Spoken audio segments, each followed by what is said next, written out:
we've got to release that as a single at some point. Welcome to Kernels of Truth, brought to you by Progress Kentucky. This week, we are overjoyed to have Bill Londrigan, the president of the Kentucky AFL-CIO, or the American Federation of Labor Congress of Industrial Organizations. I can't wait to hear from him. Doug's going to fill us in on some sketchy-looking actions tied to what's always sketchy, campaign finance reform. What is ever sketchier? And Chris is going to let us know where things stand in the UPS strike. And then we're going to close out with a critical, if slightly familiar, call to action. But first, are you ready to help turn Kentucky purple? We know that our state is deeply red, with a GOP supermajority committed to moving us backwards on LGBTQ plus rights, on BIPOC visibility, on women's rights, eroding the sanctity of our voting process through gerrymandering, and weakening the ability of unions to collectively organize for better pay and better working conditions. All this, and there are critically important elections coming to voters across our state this November. So, if you want a Commonwealth that works for all of us, join Progress Kentucky and support our campaign to turn our Commonwealth purple. You can make a donation at our Secure Act Blue website, linked below, and we're planning our election campaign launch to push back against the hateful liar, Dan Cameron, and we need resources to print flyers, to pay for text platforms, and to promote our efforts on social media and through digital ads. Your help is going to directly go to helping make sure that we have 4 more years of Andy. So it is time to check in on our co-hosts. Let us all know who you are, where you are, and what does your protest sign say today? Oh, and you there on the internet. We mean you too. What does your sign say? Put it in the chat while we're sharing ours. So I'm Willie. I'm coming from beautiful Mount Sterling, Kentucky, home of the Gateway Regional Art Center, which was just named the best art center in the state of Kentucky. And today my protest sign says, poetry is fight too. I think sometimes me in particular, I feel like I have to literally go out and fight people. But no, I think there are lots of ways that we can help change how people see the world. And whatever your ways are, you engage with those. You don't have to use the same method as everyone else. Doug, how are you? Where are you? What's your sign say? Yes, Willie, I'm doing great. It's so good to see you and also have Chris on the show and also to have Nate in the background running the show for us. I'm Doug Price from Harrison County. I don't really have a sign to hold up. I mean, I could use that as my sign, but also I'm really stuck on the fact that people don't vote. So I guess my sign says, help get out the vote, people. You have to vote. How about you, Chris? Yeah. Hey everybody, here in Madison County, Kentucky, and I'm going to say Berea. I claim that Berea is the hippie capital of Kentucky, so my union sign, not union sign. Man, well, I like it's a union sign today. I think that's good. I'm mixing a lot of stuff up right now. My protest sign says "Union Strong" today. Union Strong. I think what all these are about is agency, right? I think we're in a time when people really don't feel at their hearts that anything's going to change, and so voting is really the belief in the in the system itself that it's going to change. I think union work is belief that we collectively have power, and frankly, poetry is a belief that it's all worth fighting for, right? Yeah. And Kentucky's worth fighting for. Doug, you want to start us out and tell us one of those fights we got to have? Certainly. I'd be happy to do that. Tonight, my story is taken from a Kentucky Lantern article by Tom Loftus, supplemented by some additional research that kind of I don't want to say it opened my eyes, because my eyes have been open, and but it brought out some shenanigans, I think, by our Republican-controlled legislature. The article details fundraising by Laura Haney, who has a consulting firm, and from what I found, this may be a perfect example of the title of the book that Mitch wrote, The Long Game. Where this started, in 2017, Senate Bill 75 was passed, and this bill changed some of the regulations around campaign finance reform. In this case, reform meant the Republican-controlled legislature opened up the pockets of big business to allow unlimited amounts of donations to the building fund of political parties. Yep, building funds. And unlimited means unlimited. There's been at least $1 million donation that I'll get to in a little bit. Tom Loftus mentioned the 2017 bill, so I thought I should do a little digging. Guess who sponsored the bill? Damon Thayer, Robert Stivers, and Will Schroeder. The sponsors of this bill indicated the bill was going to pass from the get-go, and passed pretty much along party lines. Here's the wording that opened up unlimited amount of funds going to building funds.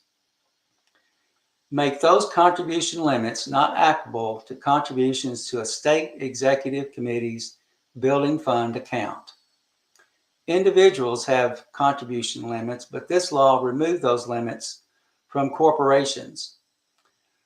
Franklin Roosevelt said, in politics, nothing happens by accident. If it happens, you can bet it was planned that way.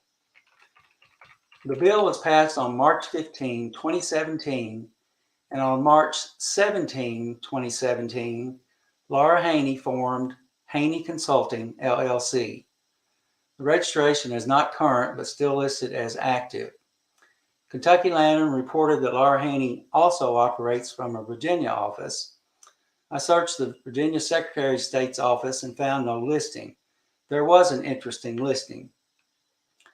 Kentucky Lantern sent several questions to Sean Southard, the spokesman for RPK, about the building project, and in answer to one of the questions, he responded that Laura Haney has done fundraising for Kentucky Republicans for years.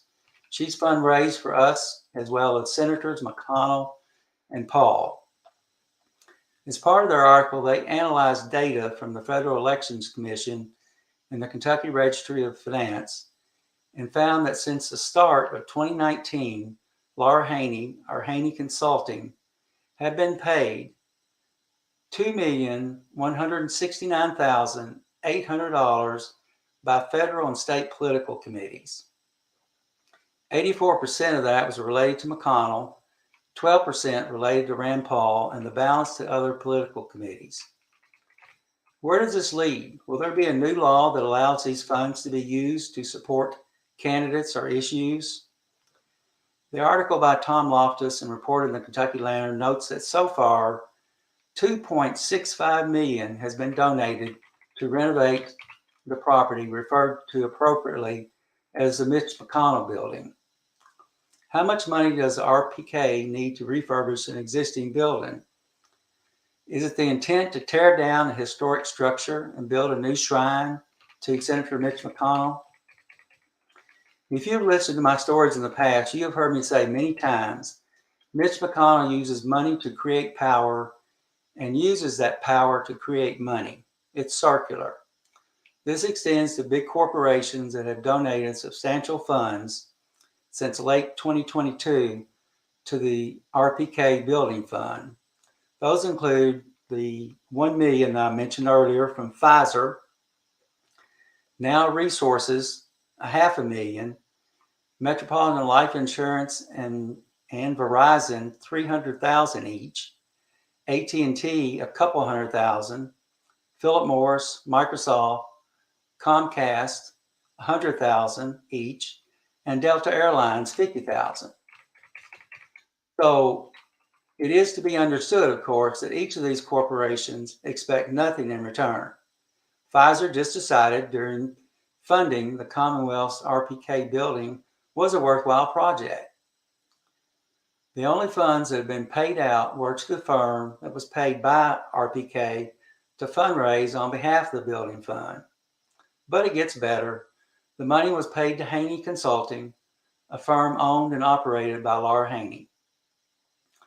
Personally, I'll be watching this upcoming session to see if language is inserted into another unrelated bill to allow those kinds of funds to be spent in other ways.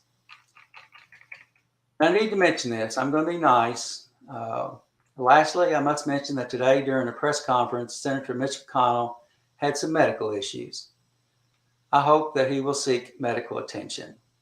Willie and Chris, what are y'all's thoughts? My first thought is that Britney Spears' mansion cost $9.8 million. And that's Britney Spears. And that is, in a very expensive location. What in the world? She has pools, probably 1,000 bathrooms. It's Britney Spears. What exactly do they need all that money for? And this, I'm guessing, isn't a one-time thing, right? They can do it as many as they year after year after year.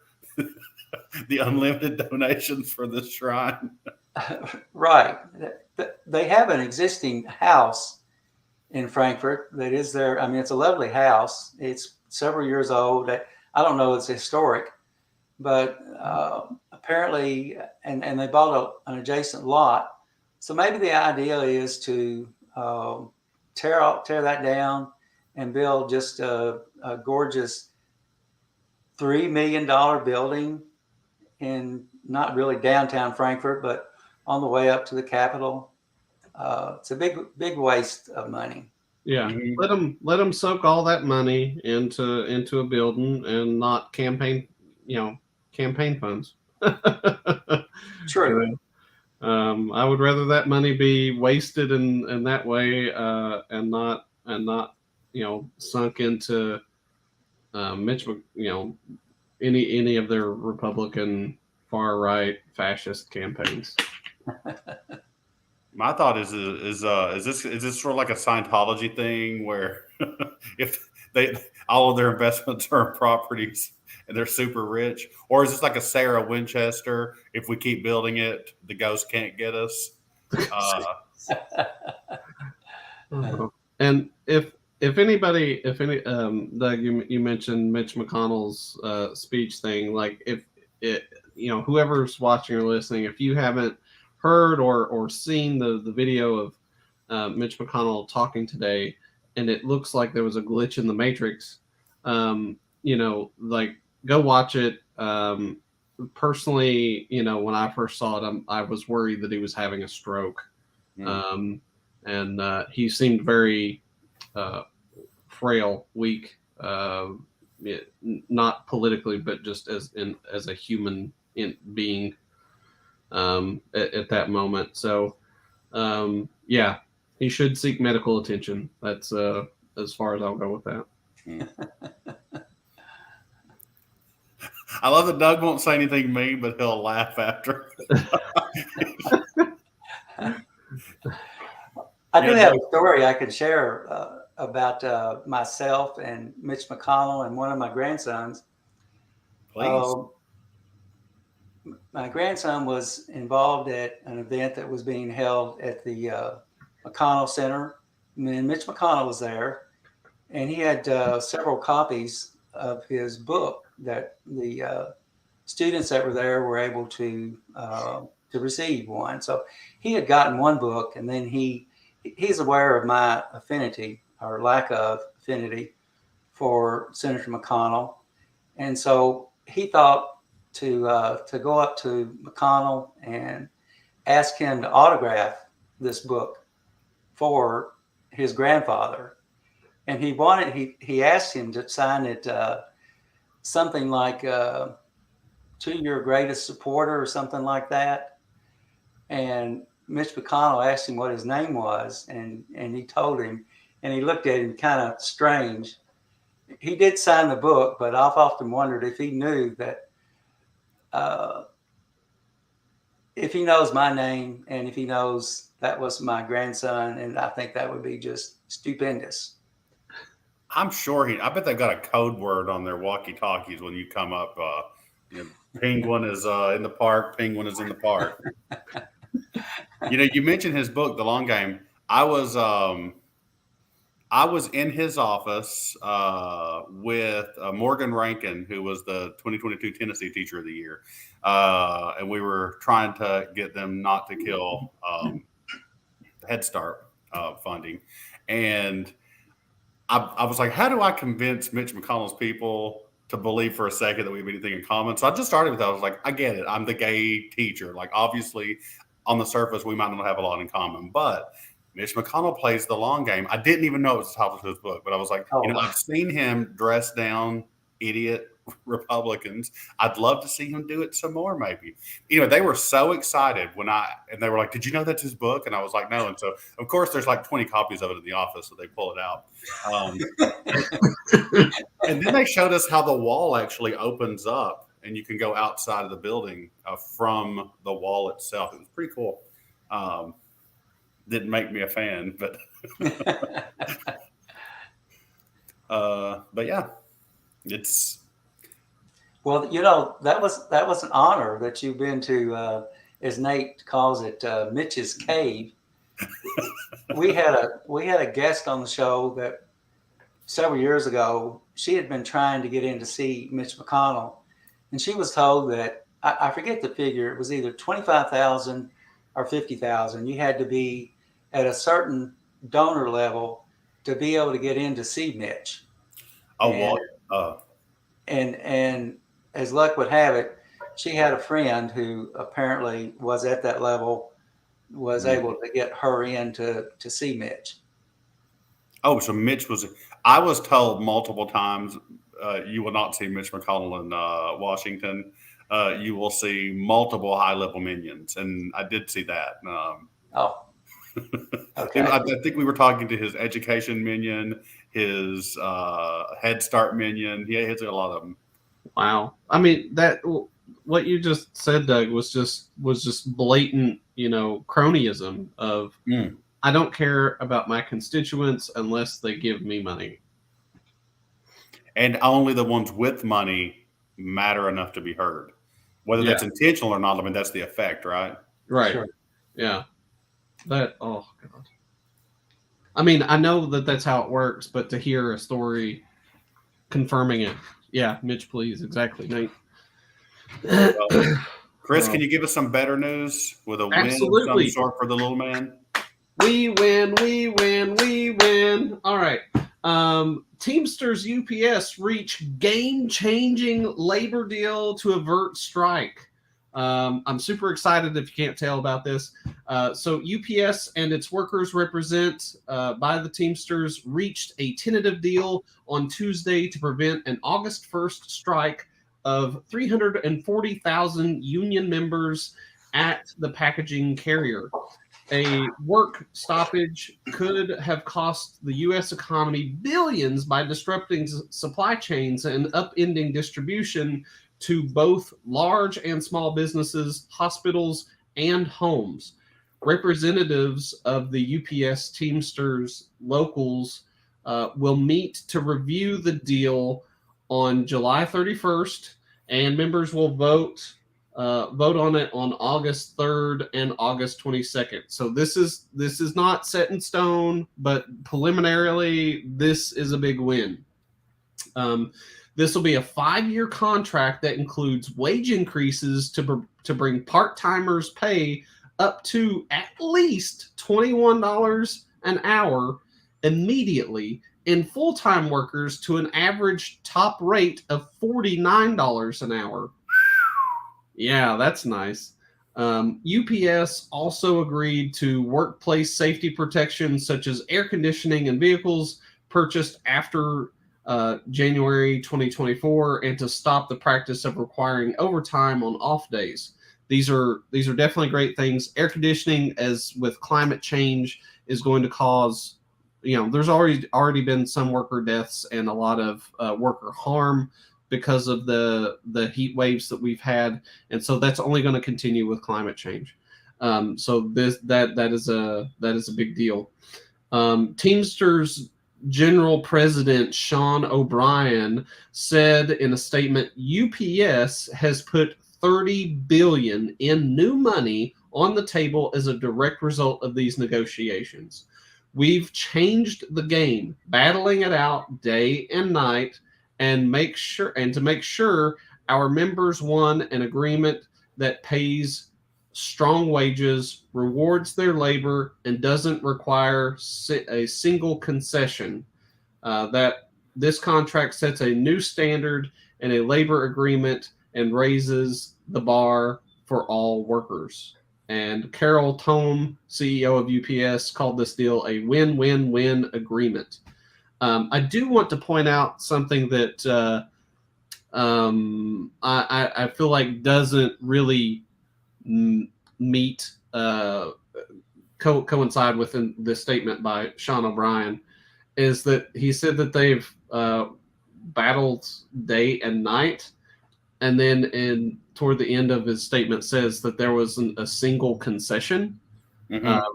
So those two things don't necessarily mesh in my mind. Yeah, because he's painting it as this positive. We're so happy there wasn't a concession, though we fought hard for there to be one. right. But how sad that 150 years after we started learning these lessons, that we're still having to wait until enough people die to get things like air conditioning in hot facilities. Yeah. So I mean, I'm very happy that they got the deal that they wanted. I hope the workers are happy. I feel like, just as a mild criticism, if there wasn't a single concession, then I don't think that they were pushing for enough. That they could have gotten more. They left stuff on the table that they could have gotten. But regardless, anytime you get increased pay, increased safety conditions across the board, that's good. And I think that this sounds like a better deal than what happened with the train system several months ago. Do y'all remember what kind of deal they struck in the end? I only remember not being happy with the deal, because I think the part about them having to potentially come in every day didn't change, right?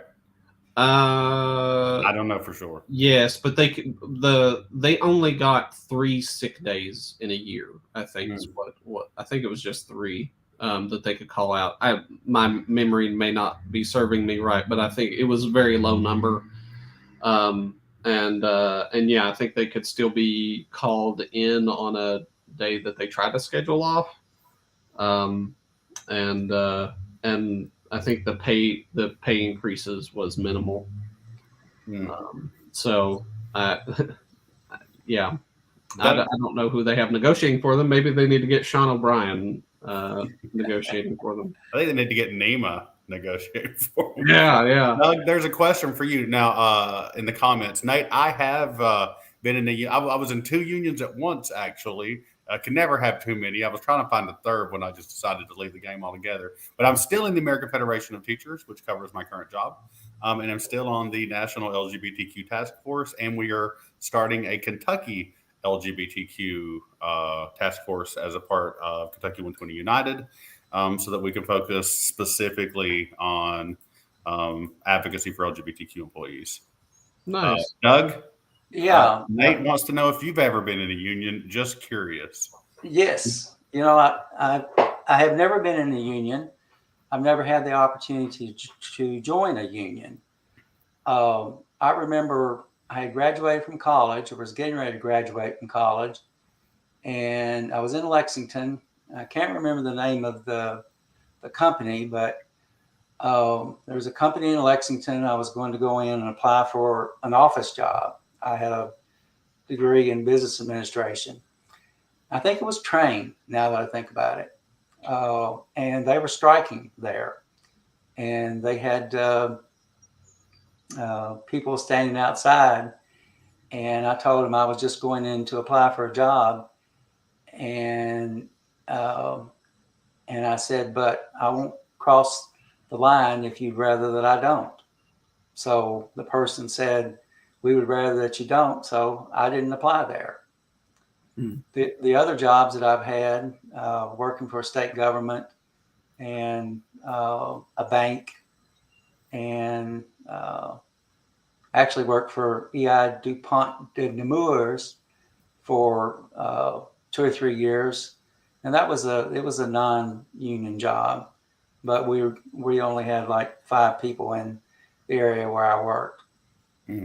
Yeah. So that's my non-union history. And Nate's from Vermont, so I think they're required at birth to be put in the union up there. I think so. Even the schools have the word union in the name, just in case anyone's confused.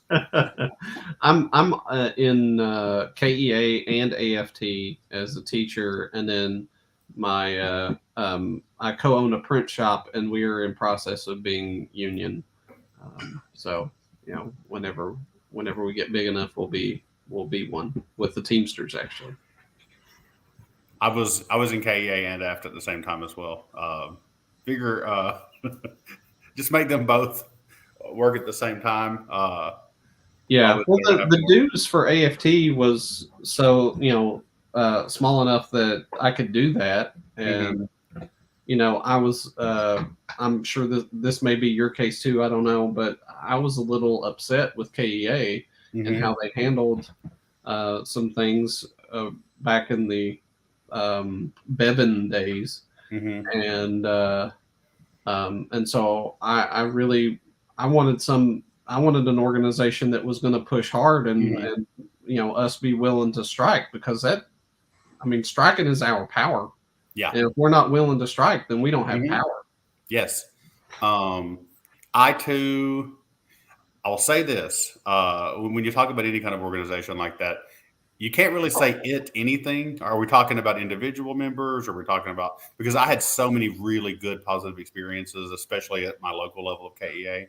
But I think anytime you have a really big organization, maybe it just needs a little extra care to make sure that everyone's heard. And I was really attracted to at the time how easily heard I could be in AFT. And boy, when they hear you, do they respond? Because they do. Yeah. Well, Chris, would you like to introduce our guests? You are talking about unions left and right excitedly. I want to give you the honor. Okay. Let me scroll here. And so I would like to introduce our guest, who is Bill Londrigan. He is the president of our Kentucky AFL-CIO. So he is a big part of union power in Kentucky, and making sure that us working folks are heard. Are you there, Bill? I sure am. Good to see you guys. Thank you for hopping on board. Bill, thank you so much. You're a longtime friend of the show, from what I understand. I say new, but I feel like I've been doing this for a year now. But it's really great to have you on the show. We were talking earlier about what questions we would want to ask you. And the first thing is, we're always thinking about Andy. We're jonesing for Andy. We want 4 more years of Andy. You can answer this however you want, but our question is sort of, how can labor be a part of it, or in what ways is labor being a part of 4 more years of Andy Beshear? Well, certainly we've been very supportive of Andy, and vice versa. As we've worked together over the years here, we've had a very constructive and positive relationship. And given the circumstances we're in with the balance of power, having Andy in the governor's office has been a real important thing for us to have, because he's represents a backstop for all the stuff that the legislature's been pushing through. And of course, he's vetoed so many of these bills that have come through there that have been bad bills. And they've been able to override them, obviously, right? But at the same time, there was a bill this year, this autonomous vehicle bill, that's going to allow driverless vehicles on Kentucky's roads with all this AI stuff that everybody's talking about.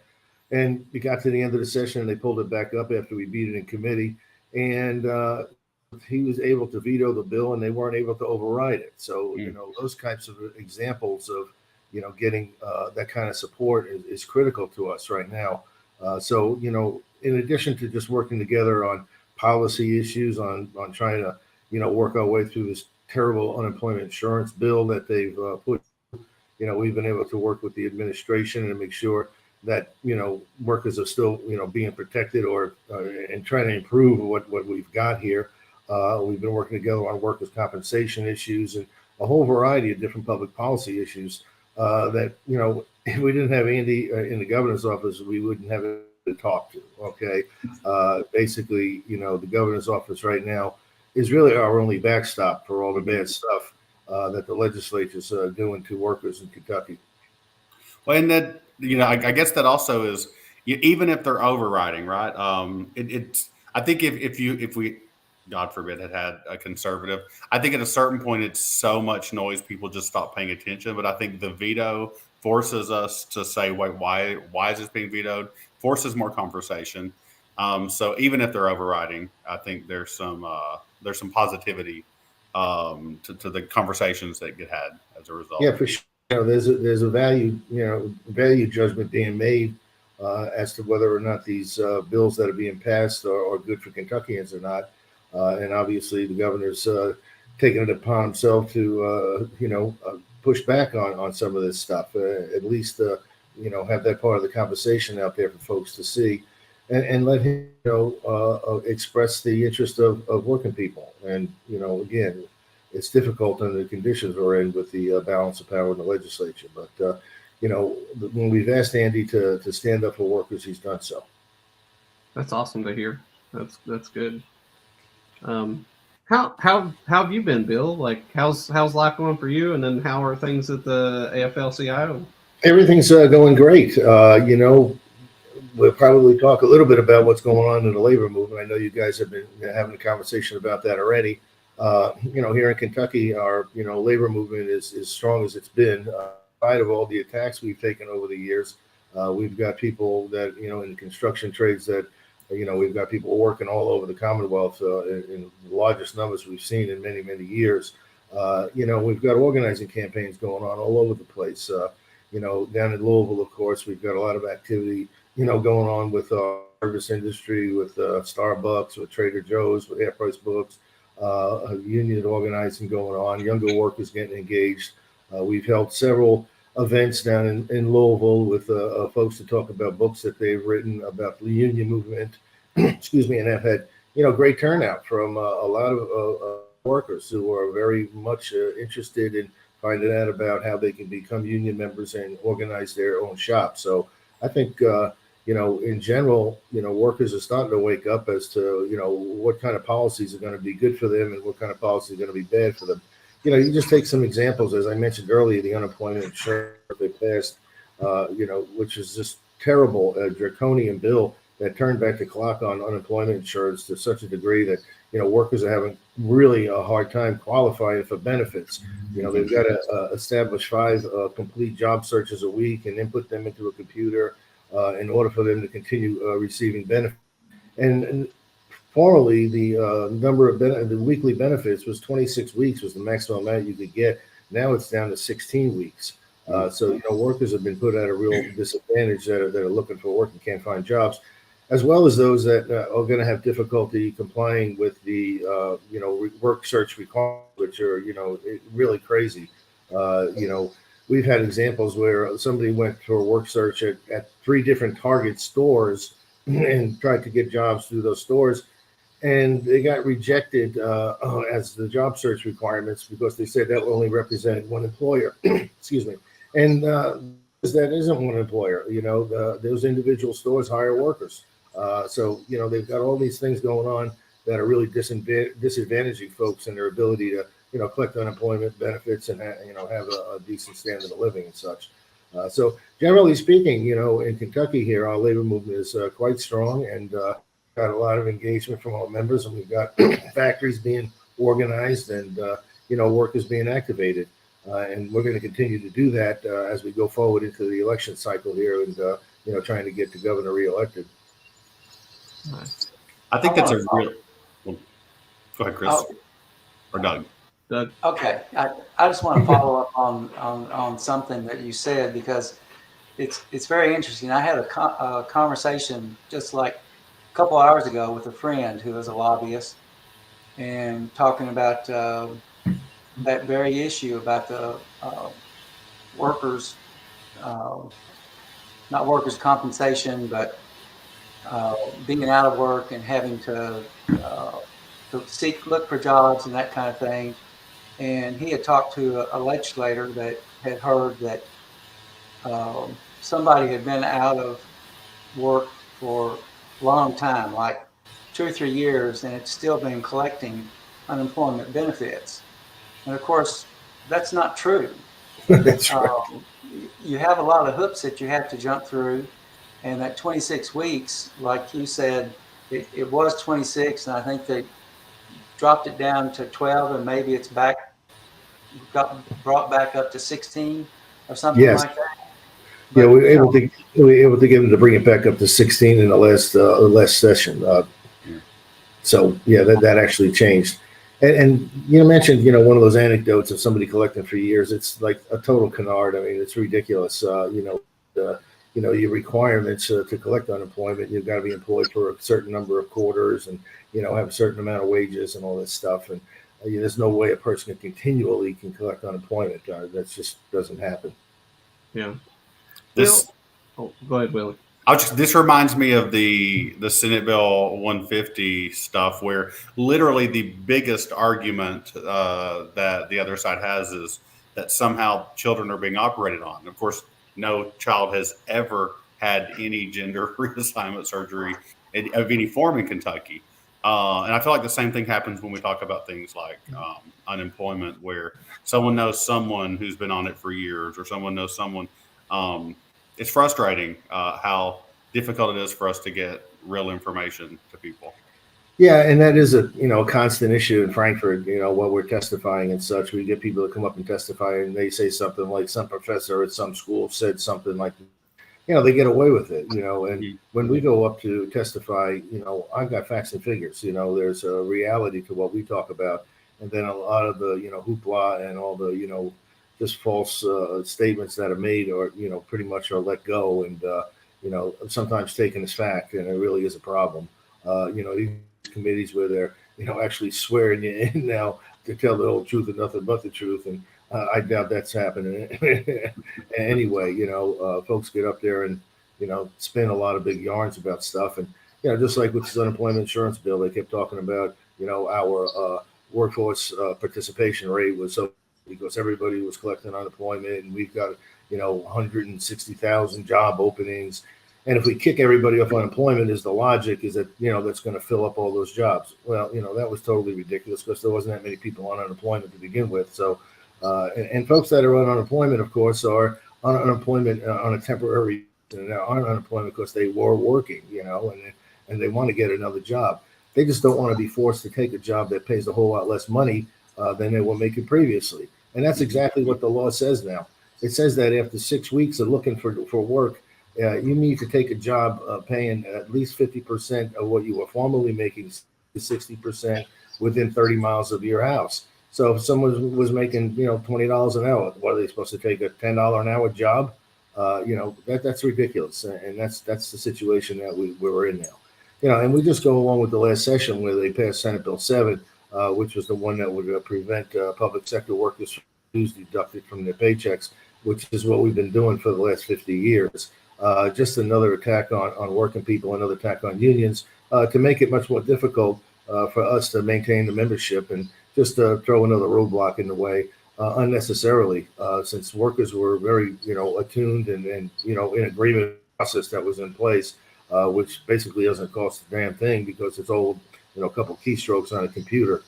So that's just another example of what they did last session. And I might add, the key sponsor of that bill was our current lieutenant governor candidate, Mr. Robbie Mills. So he's been at the forefront of all anti-union efforts too, and so that basically tells us where that campaign is at. Robbie Mills has been, as anti-labor as you can get. Voted for a right to work bill, voted against prevailing wage, voted for the sewer bill, supported this paycheck deception bill as well. That's ridiculous. So, Bill, I live in Berea and found out a week, maybe 2 weeks ago, that we're going to get a Starbucks here. They bought some land. They're going to tear down an old building and put in one of their new buildings. And what would you tell, new workers once they get it built and start getting workers hired and going in about how to make that shop a union shop? Well, the first thing I do is, identify who the people are, that are going to be working there in some manner, and just give them a little education. Talk to them about what else is going on around the country with the Starbucks workers, and how important it is for everybody to be together to try and organize against this behemoth of a company. Talk about the benefits that they would get as opposed to what the conditions are going to be in their store lacking a union, lacking collective bargaining. So, a little bit of education about the unions in general and their ability to organize. You only need two people in a shop called the concerted protected activity to begin an organizing campaign.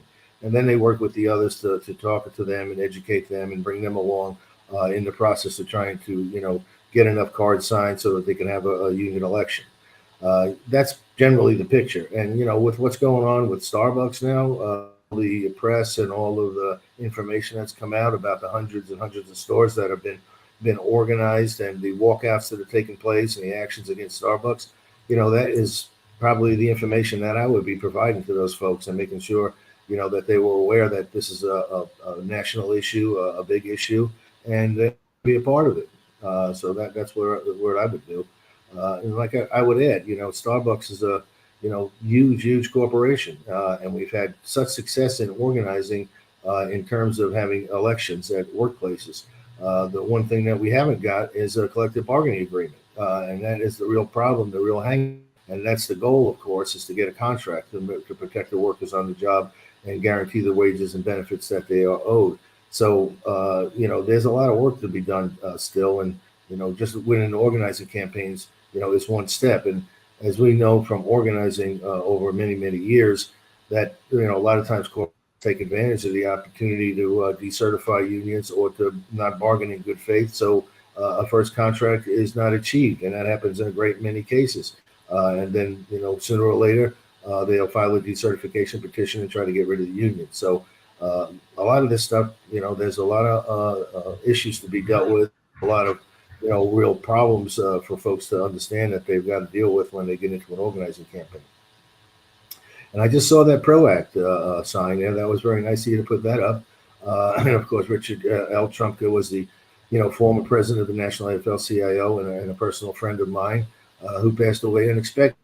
And supported and promoted the PRO Act to allow workers the fairer opportunity to organize in their workplaces and to get away from a lot of the roadblocks that corporations and employers are able to put in the way of workers. So the PRO Act is something that we've been pushing for years, and it will change in terms of the ability to workers to have a fair shake and not be subject to captive audience meetings, to surveillance, to retaliation, termination, and everything else employers do to thwart union organizing campaigns.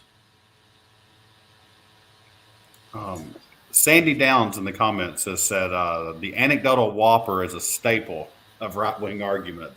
Interview guy to diner says he feels like the economy isn't working, and therefore people believe it. We're seeing, and you've brought up this sort of groundswell among young people. What stories are they hearing, or do we know outside of just poor working conditions? What's the antecedent to the activity that we're seeing right now? You mean what are we expecting going forward? No. What do you think is causing so many young people to suddenly? Oh, okay. I see. Given the work that we've been doing for so long, yeah. Well, a lot of it had to do with the with COVID and the workers that were really put at a disadvantage and were forced to work in untenable situations, putting their their very lives at risk. Found out that basically they were expendable workers, and that I think has colored a lot of their thinking. And then really important factor here as well, and that's called social media, where these workers are able to connect with each other, even though they're in disparate and in widely dispersed, employment situations in cities, and so there's an ability to share information and to pretty much support each other through social media, so that workers don't feel like they're doing things in isolation, and they can learn from what happens in one place, and they can get some energy and excitement out of victories that are being taken place, and realizing that it's not impossible to do, that they can band together, and they have rights on the job. The Section 7 of the National Labor Relations Act, they have the right to form and join unions of their own choosing, and the process is there through the National Labor Relations Board to have a union election where a majority of the workers will vote to have a union or not. So they're knowledgeable. They've been in what's going on, and in a sense, a lot of them treated like dirt. They've been put in bad situations, in unsafe conditions. And when you do hear about a lot of the issues that are coming up regarding these workers, it's not all about just getting a couple more dollars an hour, having a fair opportunity to split up your tips and all that stuff. It has to do with the working conditions. It has to do with the hours of employment. It has to do with part-time employment. It has to do with safety and health on the job. It has to do with gun violence and people being put at risk, in restaurants without adequate safety. So those things are pretty paramount in a lot of minds. But it all goes together. You want to have good working conditions, but you also want to, have, good pay and benefits too. So those are the things that you try to work for through collective bargaining. And I know you guys want to talk a little bit about the Teamsters, agreement here, and then we could segue to Mike. Sure. Yeah, we would like to talk about that a little bit. I know that the Teamsters are the Teamsters, and you're AFL-CIO, but your brothers too, I would think, and maybe you can talk to us a little bit about the UPS and the Teamsters. Okay, sure enough. And you guys, the news is out there that they've reached a tentative agreement, which will have to be voted on by the membership, mind you. Okay. And some of the things that they were able to get were, pretty significant. And, when the total value of the contract is costed out, and the amount of money that will accrue to the workers over the 5-year period of the contract, I believe the number was somewhere in the range of $30 billion. So, that would be, their wages, the benefits, and everything else that was put into the contract. So you see there's an ability to have this, I hate to say the word redistribution, or a fairer distribution of the proceeds of the corporation, and having all that money flow into the pockets of workers. That's what drives our economy, our spending by middle class America. And this would bolster that greatly. And, across the Commonwealth of Kentucky, tens of thousands of UPS workers, in towns and cities across the Commonwealth, plus the biggest air hub in the world over here for UPS.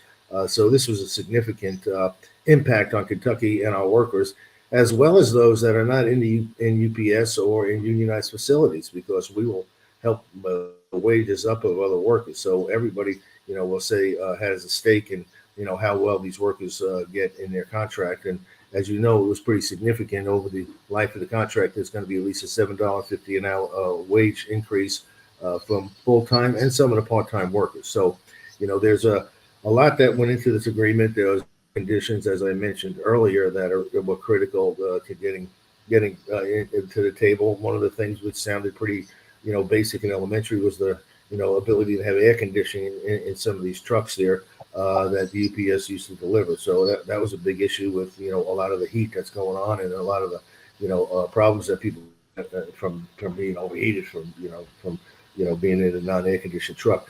So a lot of the conditions were talked about, as well as the wages and benefits. And, they made improvements on the part-time workers, and that was one of the key issues as well. But I think one of the real lessons, the real takeaway of this is that Teamsters were mobilized and organized. And that really, I think, changed the whole, the whole status quo of the negotiations, when UPS started realizing that, look, this is not going to be a cakewalk, that these folks are serious. they will go out on, and it will cripple the country as well, the company and maybe even the country as far as the impact on the economy. So there was a whole lot riding on this, and it looks like the Teamsters, they really kind of applied that old axiom, which is what we use in the labor movement, which is the threat of a strike is more powerful than the strike. And they actually prepared greatly and mobilized effectively to get their members mobilized and informed and engaged. And when you've got so many workers, I forget what the total number was. It was 135,000, I believe, that was going to be affected. That's difficult to do, But with the new leadership that they have with Sean O'Brien and my friend Fred Zuckerman at the Teamsters International Union, they showed their strength and their unity and their solidarity, and I think that's what got us to the point where we're at now, which has been, I think, really significant. And it'll have a spillover effect to other industries and such. In fact, there's another trucking company that's been in the middle of negotiations, Yellow Freight, another huge operation that I think is coming to the point where they're going to be having a tentative agreement as well. So we'll see how things play out. We be hopeful that the rank and file will see all the benefits of it, and they'll vote to ratify that. And everybody will be better off in UPS, and the corporation will still continue making lots and lots of money. They made so much money, it's almost unfathomable. The billions and billions of dollars that UPS is making, and this is just a way and demonstrate the power of collective bargaining to try to level the playing field and to give workers what they deserve, which are good wages and benefits. I'm curious we see what is being portrayed as a great deal by with what happened with UPS, but the train industry several months ago did not get a very good deal. It seemed like they were going to get a little bit more, and then it got wiped away, and then they got even less. So I'm curious of what happened, because the train industry is equally as important to getting stuff to us as UPS. So what's the deal there? Why did they get less? Well, and I can't say for certain who got less or more, but there was a real significant difference between UPS in the trucking industry than the rail industry. Number one is that there's a multitude of different unions engaged in the rail industry. You have your Brotherhood of Locomotive Engineers, you have your United Transportation Workers, the Brotherhood of Maintenance Away, the Signalmen's Union, the Machinists Union, all doing different tasks involved with the rail industry. And honestly, some of them supported the agreement, and a couple of the other unions did not. So there was some disagreement among the unions as to whether they were in agreement with the agreement or not. And I don't think it was a total wash. And I think even subsequent to the agreement that they came across with some concessions from the employers about all the overtime work and such. So you would say, if I was going to classify it maybe as a mixed bag, but I don't want to talk too specifically about all the details of the agreement because I'm not totally familiar with them. It's been a little while since we looked at it. But I think, you've got a different set of circumstances. Plus, there are different laws at work, too. It's the Railway Labor Act, which is the controlling law for the rail industry, creates a little bit of a different circumstance because then you have the intervention of the federal government, which you all know was a part of this whole equation here, and basically was frowned upon to a great degree. At the same time, some of them sounded like they were in agreement with proposed and passed, and other unions in the rail industry were not. So a different set of circumstances. And I wouldn't, agree with saying that it was, a totally bad agreement or anything. I don't think it was a bad agreement. I just think that they did not get, everything that they wanted initially. And maybe some of the stuff was agreed to afterwards in terms of concessions from the company. So different deal, and maybe they weren't ready or able in terms of the law to strike, because there's probably provisions in the Railway Labor Act which actually prevent folks from striking. So that's a whole different dynamic. Yeah. Well, Bill, all of this is, I think what I'm taking away the most, outside the fact that you're clearly one of the most intelligent people I have heard talk on this topic, you were so able to pull out facts and figures and not just anecdotes that may or may not be real. But I have a couple anecdotes, though. Don't worry about that. It's a good. Well, it was that word redistribute when we sort of pause as Americans, and I'm a linguist by trade.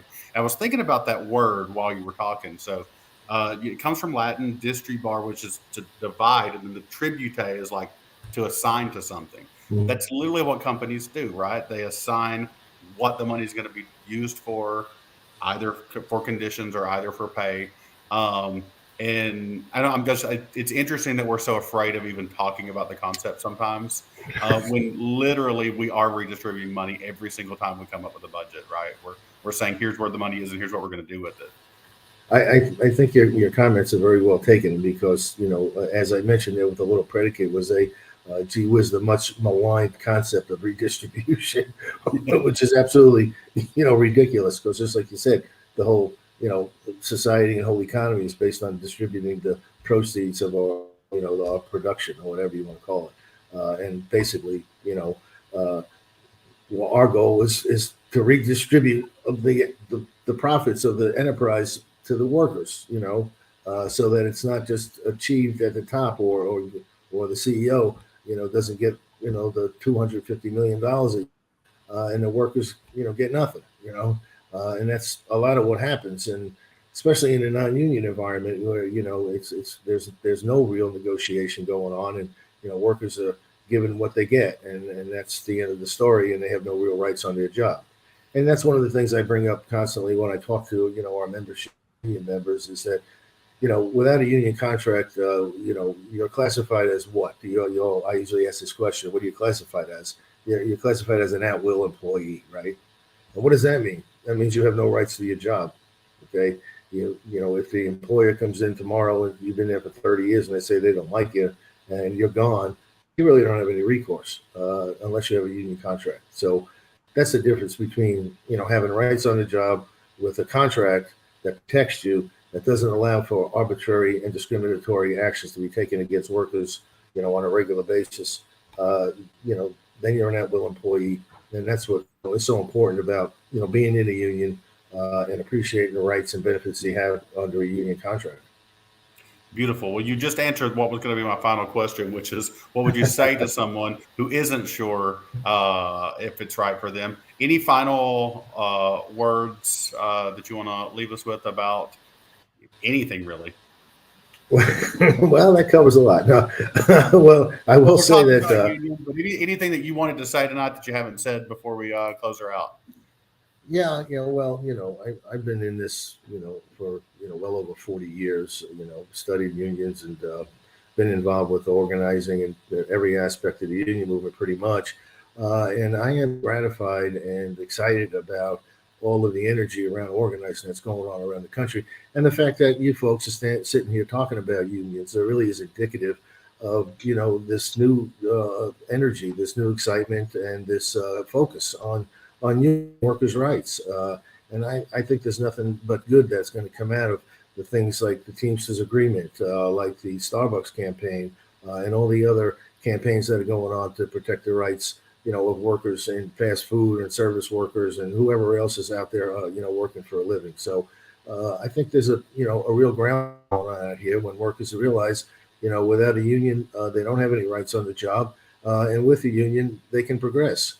They can get a decent standard of living, decent wages, decent benefits, and respect and dignity, and not be treated like dirt. Bill, beautifully said. Thank you so much for coming tonight. We really appreciate it. Chris, can you give us a call to action? And then Doug, can you close us out? Yeah. So our call to action, we need you to help ensure 4 more years of a compassionate Commonwealth. Give us your views and work with us to expand the voter support for Andy and our great slate of statewide candidates. Join us for our campaign kickoff meeting on August 19th. Again, August 19th at Pivot Brewing. We'll have Representative Sherilyn Stevenson. We'll have Nima. We'll have Willie. And our featured speaker is Representative Colonel Pam Stevenson. We all love her.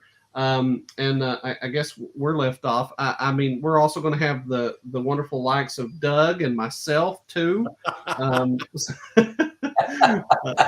But Yeah.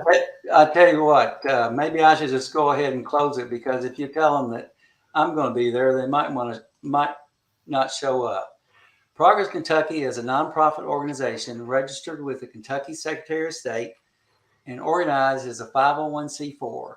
We are affiliated with the Indivisible Project, the Commonwealth Alliance Voter Engagement, commonly referred to as CAVE, and are also proud members of the Forward to Kentucky network. Progress Kentucky's goal is to educate, organize, increase voter turnout, and advance a progressive agenda through civic engagement. Make sure to join us next week, where we'll be joined by Buddy Wheatley, the Democratic nominee for the Kentucky Secretary of State.